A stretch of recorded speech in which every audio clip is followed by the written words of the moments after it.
मैं एक सवाल पूछना चाहता हूँ देश की जनता से और उन युवाओं से कि क्या आप इन लीडर्स के यकीन करेंगे जो आपको बहका रहे हैं, या अपनी फौज का यानी कि army chief, navy chief, air force chief, इनका यकीन करेंगे जिन्होंने खुल्लम खुल्ला कल आकर सामने ये कहा कि ये स्कीम अच्छी है। 4 साल बाद इन युवाओं के लिए जितने विकल्प खुले हैं, मैं 31 साल की सर्विस करने के बाद ये कह सकता हूँ कि हमारे लिए भी उतने विकल्प खुले हुए नहीं थे। नमस्कार, स्वागत है आप सभी का हेडलाइंस इंडिया पर। मेरा नाम है विनोद शर्मा। और जो सरकार एक स्कीम लेकर आई है कि 4 साल के लिए युवाओं को अग्निपथ स्कीम के द्वारा अग्निवीर बनाया जाएगा, उसी पर बातचीत करने के लिए मेरे साथ कर्नल टीपी त्यागी साहब हैं, जो कि सेवा बहुत लंबे समय तक दी है सरकार सेना में। और दूसरी बड़ी बात यह है कि वीर चक्र से भी साहब को सम्मानित किया गया है। साहब क्या कहेंगे? सरकार एक स्कीम लेकर आती है देश की सेना के लिए, देश की सुरक्षा के लिए, इस पर लेकिन इतना बवाल क्यों? जो बवाल काट रहे हैं उनसे ये पूछा जाए कि क्या ये योजना मैंडेटरी है, क्या ये योजना ऑब्लिगेटरी है? भाई, ये योजना ना आवश्यक है ना कंपलसरी है, ये तो वॉलंटरी योजना है। अगर आपको अच्छी नहीं लगती आप बताइए। इसमें ये समझ में नहीं आता कि इसमें इतना उग्र होने की आवश्यकता क्या है। दूसरी बात, कोई आंदोलन आज तक हिंदुस्तान में ऐसा आपने देखा है कि जिसमें कोई नेता ना हो? और इस आंदोलन में जिसे छात्रों का आंदोलन बताया जा रहा है, क्या एक भी स्टूडेंट लीडर का नाम सामने आया? यानी कि इन दो बातों से ये समझा जा सकता है कि इस आंदोलन को लीड करने वाले वो नहीं हैं जिनके लिए ये आंदोलन किया जा रहा है या जिनके नाम पे ये किया जा रहा है। इस आंदोलन में बहुत मुमकिन है आईएसआई के लोग हों, बहुत मुमकिन है पॉपुलर फ्रंट ऑफ इंडिया के लोग हों, और बहुत मुमकिन है कि पॉलिटिकल पार्टीज के लोग हों, क्योंकि पॉलिटिकल पार्टीज में एक पार्टी ने तो बाकायदा बिहार में बंद बुलाया। एक पार्टी का नेता ये कहता है कि खून की नदियां बह जाएंगी, लेकिन मैं इस स्कीम को लागू होने नहीं दूंगा। और एक पार्टी खुल्लम खुल्ला इसका केवल इसलिए विरोध कर रही है क्योंकि ये बीजेपी की सरकार के समय में आगे आई है। मैं एक सवाल पूछना चाहता हूँ देश की जनता से और उन युवाओं से कि क्या आप इन लीडर्स के यकीन करेंगे जो आपको बहका रहे हैं, या अपनी फौज का यानी कि army chief, navy chief, air force chief, इनका यकीन करेंगे जिन्होंने खुल्लम खुल्ला कल आकर सामने ये कहा कि ये स्कीम अच्छी है। और आज मैं आपकी जानकारी के लिए बता दूं कि ये तो स्कीम केवल फौज में जाने वाले अग्निवीरों के लिए थी। आज Indian administrative service, union public service commission से पास हुए ऑफिसर्स और गाजियाबाद का जिलाधिकारी श्री राकेश कुमार, इन्होंने, और एक एडवोकेट रामकेतु सिंह ने, ये सब लोग इकट्ठे हो गए और ये कहते हैं कि इस तरह की स्कीम प्रशासनिक सर्विसेज में भी आनी चाहिए।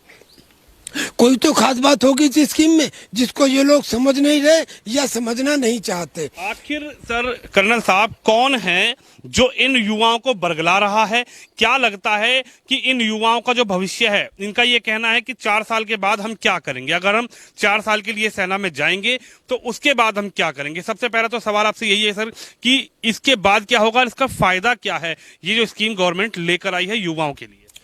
4 साल बाद इन युवाओं के लिए जितने विकल्प खुले हैं, मैं 31 साल की सर्विस करने के बाद ये कह सकता हूँ कि हमारे लिए भी उतने विकल्प खुले हुए नहीं थे।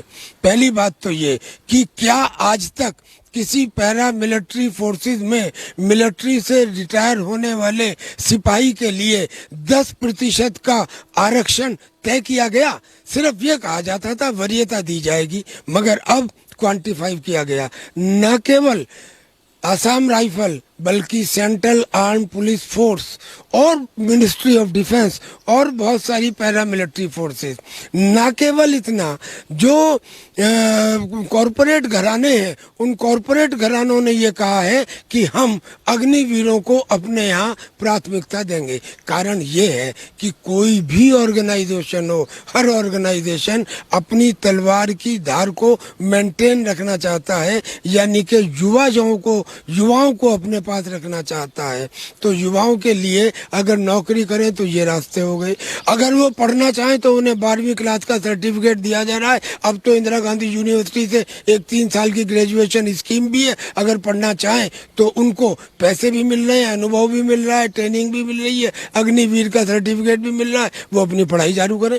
और अगर इसके बाद भी वो ना पढ़ना चाहें, ना नौकरी करना चाहें, व्यापार करना चाहें, तो उनको एक मुश्त करीब 20 लाख रुपए मिल रहे हैं। एक मुश्त उनको ये गारंटी मिल रही है कि बैंक आपको लोन देने से पहले कोई गारंटी नहीं लेगा। तो फिर ऐसे में इतने विकल्प कब खुले, किसके लिए खुले? अब दूसरी बात, जब चीन और पाकिस्तान से जिस किस्म की दुश्मनी और तनातनी, और वो भी एक की नहीं दोनों देशों की 2 साल पहले से निरंतर बढ़ती जा रही है, तो ऐसे समय में सेना के सामने 2 सवाल थे। पहला सवाल तो ये था कि हमें अपनी सेना को मॉडर्नाइज करना है, जिसके लिए पैसे चाहिए, नए हथियार खरीदने हैं। दूसरा सवाल ये था कि हमें अपनी सेना में धार देनी है, इसे यंग बनाना है। कैसे पूरा करते? अब ये आर्यवीर के अग्निवीर के अंदर 5,25,000 करोड़ का हमारा बजट है फौज का। उसमें से करीब 3 लाख करोड़ रुपए फौज के वेतन में और पेंशन में चले जाते हैं। अब जो बचा वो इतना कम है जो मॉडर्नाइज के लिए जरूरी से भी कम है। इसलिए ये सोचा गया कि हम पेंशन को बचाएंगे और नई योजना लाएंगे, और जिस योजना को लाएंगे उन्हें किसी और तरकीब से उनकी अपेक्षा से ज़्यादा मदद करेंगे। तो हमने अपनी फौज को यंग रख लिया। सबसे बड़ा फायदा जो इसमें हुआ वो देश को हुआ। इससे तो लोग समझ ही नहीं रहे। मैं एक प्रश्न पूछता हूँ, देश में जब भी कभी कोई प्राकृतिक या कृत्रिम आपदा आती है, फौज को बुला लिया जाता है, स्थिति नियंत्रण में हो जाती है। क्यों? क्या फौज के हाथ में कोई जादू का डंडा है? 135 करोड़ का हिंदुस्तान और उसमें केवल 13 लाख की फौज, वो अपना काम भी करे और आपात की स्थिति को नियंत्रण में भी लाए। कुछ तो होगा फौज में। जो फौज में है वो है कर्तव्य निष्ठा, प्रशिक्षण, अनुशासन, ईमानदारी।